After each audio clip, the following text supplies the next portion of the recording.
맨체스터 유나이티드가 다시 강팀이 되고 있습니다. 역대급 이적 시장을 보낼 리버풀이나 첼시와는 다르게 오히려 완벽한 보강을 이루지 못했던 맨유가 두 팀을 모두 잡아내기도 했고, 특히 지난 시즌 프리미어리그 우승을 차지했던 리버풀이 9라운드 기준 15위로 바닥을 쳤던 맨유보다 더 낮은 순위에 있기 때문에 맨유의 반등이 더 드라마틱하게 보이기도 합니다. 맨체스터 유나이티드가 확실한 반등의 기미를 보인 게 최근 한 달뿐이고, 아모림 체제에서 3연승을 거둔 게 이번이 처음이기 때문에 약간은 의심의 눈초리로 바라볼 만하지만, 최근의 상승세를 이어가는 과정에서 이적생 쿠냐, 은베모, 세슈코, 라멘스가 모두 좋은 활약을 보였고, 첼시 전승, 썬덜랜드, 리버풀, 브라이튼을 잡아낸 경기 결과가 저는 결코 우연이 아니라 생각하기 때문에 맨유가 이번 25-26 시즌에 정말로 부활할 것 같은 이유에 대해 이야기하는 시간을 가져보려고 합니다. 끝까지 시청해주시면 감사하겠습니다. 맨체스터 유나이티드가 그동안 부활에 실패했던 가장 큰 이유 중 하나는 10년간에 걸친 무의미했던 이적 시장입니다. 하지만 지난 시즌부터는 확실히 달라졌다고 볼 수 있습니다. 맨유에서 가장 불안한 포지션이었던 공격진을 쿠냐, 은베모 같이 리그에서 확실히 검증된 자원과 그리고 세슈코 같이 포텐셜이 높은 선수로 바꿔버렸으며, 공격진과 마찬가지로 불안하긴 매한가지였던 수비 라인을 더리우트, 요로, 마즈라이를 영입하며 안정성을 높였습니다. 오나나 바인드르로는 불안했던 골키퍼를 벨기에 리그에 있던 센네 라멘스를 찾아내 영입, 지금까지 라멘스가 출전한 정 경기 승리라는 최고의 아웃풋을 뽑아냈습니다. 또한 팀에 남겨봐야 경기 내에서 또 경기 외적으로 도움이 되지 않을 것으로 보였던 5명의 선수 안토니, 산초, 가르나초, 레시포드, 호일룬을 모두 내보내며 팀의 분위기를 바로잡았습니다. 물론 이번 시즌 전체적인 이적 시장의 디테일을 봤을 때 미드필더나 레프트백이 영입이 없었던 것은 아쉽긴 하지만, 이건 확실히 말씀드릴 수 있는 게 최소한 불필요한 영입이 없었다는 점에서 마이너스 요소는 없었다 라고 할 수 있습니다. 또한 미드필더 영입 관련해서도 영입을 시도했던 선수가 쓸데없는 공격형 미드필더 이런 선수들이 아니라 맨유에 꼭 필요한 유형이었던 카를로스 발레바였던 걸 보면,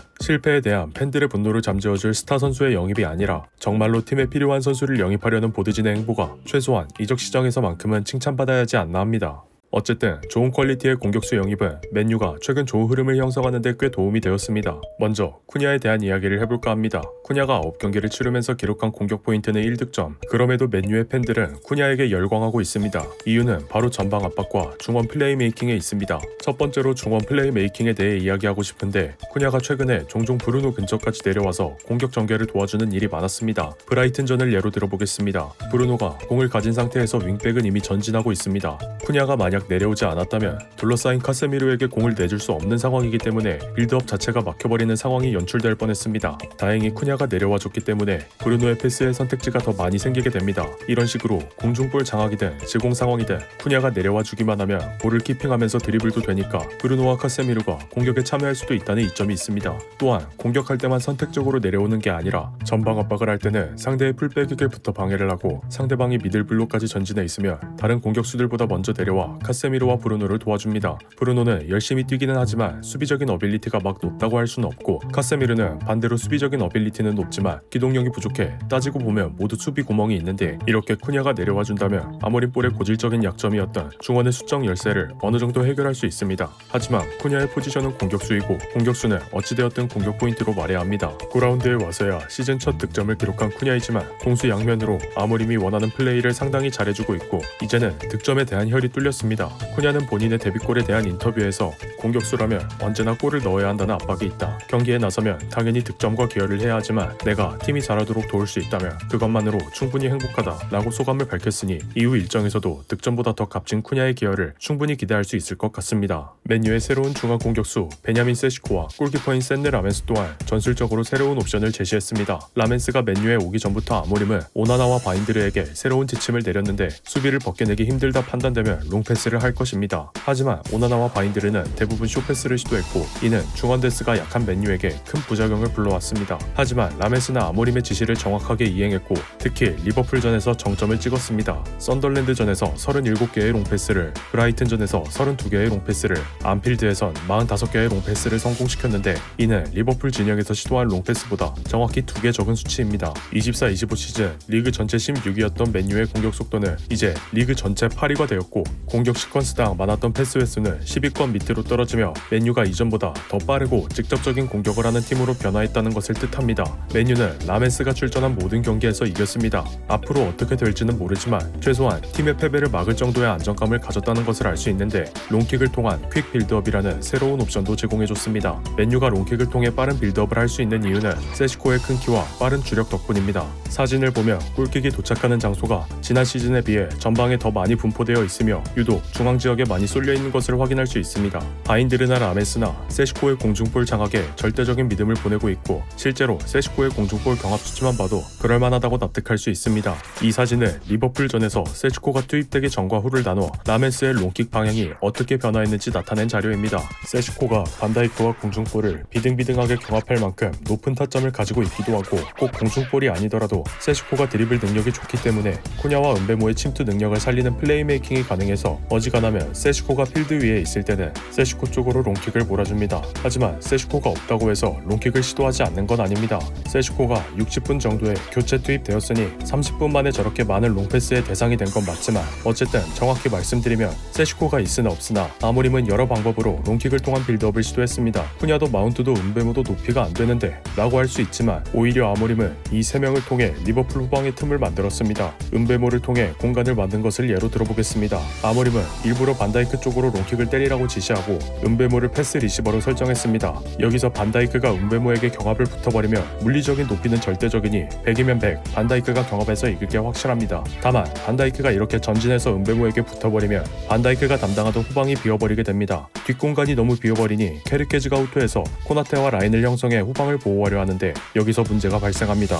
뒤에서 뛰쳐나와 헤더를 딴 더리우트가 오히려 후퇴한 케르케즈 덕에 프리가 되어버린 오른쪽 윙백 아마드 디알로에게 패스를 건네주었고 뒤늦게 케르케즈가 디알로 쪽으로 압박을 시도합니다. 이번엔 비어버린 케르케즈의 공간을 향해 은베모가 침투를 시도했고 반다이크는 후방을 보면서도 은베모를 따라갈 수밖에 없었습니다. 결국 이 공격 시퀀스가 득점으로 이어지진 않았지만 반다이크 뒤쪽으로 침투하던 쿠냐가 은베모의 패스를 받아 가운데의 마운트 쪽으로 크로스를 올려줬습니다. 은베모가 측면으로 반다이크를 끌어냈으니 디알로가 가운데로 침투해오는 움직임을 볼 수 있는데 이러한 디알로의 움직임을 통해 확실히 은베모, 디알로 간의 동선 정리도 끝난 것을 추가로 확인할 수 있었습니다. 아모림은 굳이 세스코를 선발로 세우지 않고도 롱킥을 통해 상대방의 수비를 그것도 반다이크가 있는 리버풀의 수비를 제공권이 가진 선수 없이도 공략하는 걸 보였습니다. 아모림의 공격 전술 자체는 꽤 단순하다고 생각합니다. 첫 번째, 밀리는 척 상대방을 맨유 진영까지 끌어들인다. 두 번째, 전방에 공을 전달하고 공격수가 공을 받아 득점을 한다. 어떻게 보면 역습과 속공과 같은 상황을 의도적으로 유발해서 직선적인 공격을 하는 건데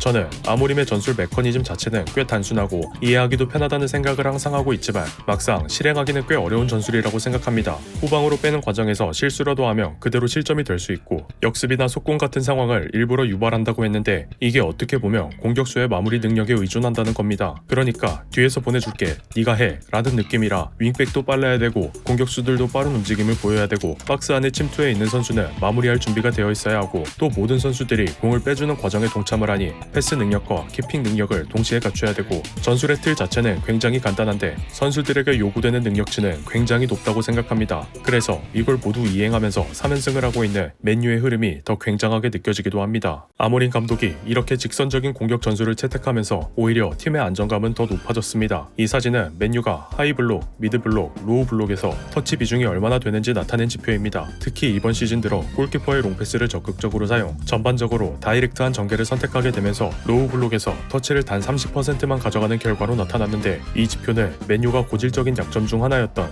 후방 지역에서 볼 소유권 상실을 극복했다는 걸 보여줍니다. 지난 시즌 맨유는 로우블록에서 소유권을 경기당 5.4회 잃었고 이번 시즌은 경기당 2.4회를 잃어버리며 경기당 3회가량을 준비게 되었는데 이는 아스날에 이어 두 번째로 높은 수치입니다. 후방에서 의미 없는 볼 돌리기가 줄었고 직선적인 게임 모델이 정상적으로 작동하는 이번 시즌에 점유율도 동시에 많이 하락했는데 후방 지역에서 실책으로 인한 자책골과 다름없는 실점을 줄이고 상대 진영 후방에서 공을 받아 더 많이 공격할 수 있다면 점유율의 하락 정도는 충분히 감수할 수 있지 않을까 생각합니다. 분명 맨유 맨유의 프리미어리그 2라운드 풀럼 전까지만 해도 풀럼의 감독이었던 마르코 실바 감독이 했던 인터뷰 내용 중 하나가 맨유는 백파이브를 기반으로 압박하는 것을 좋아하더라. 거기에 중원에 딱 2명만 배치하는 것을 알고 있기도 하고 그래서 공격진의 수적 과부하를 걸면 알아서 무너진다 라고 했습니다. 당시의 맨유를 적나라하게 보여주는 인터뷰였지만 이때의 맨유와 지금의 맨유는 다릅니다. 골키퍼의 롱킥을 장착한 현재는 하이블록에서는 윙백을 활용한 5명의 전방 압박, 미들블록부터 5-3-2 포메이션으로 은베모, 세슈코만 전방 압박에 참여하고 로우블록까지 내려오면 좁은 5-4-1을 형성, 가운데를 걸어 잠그고 측면 미드필더들이 윙백을 보조하며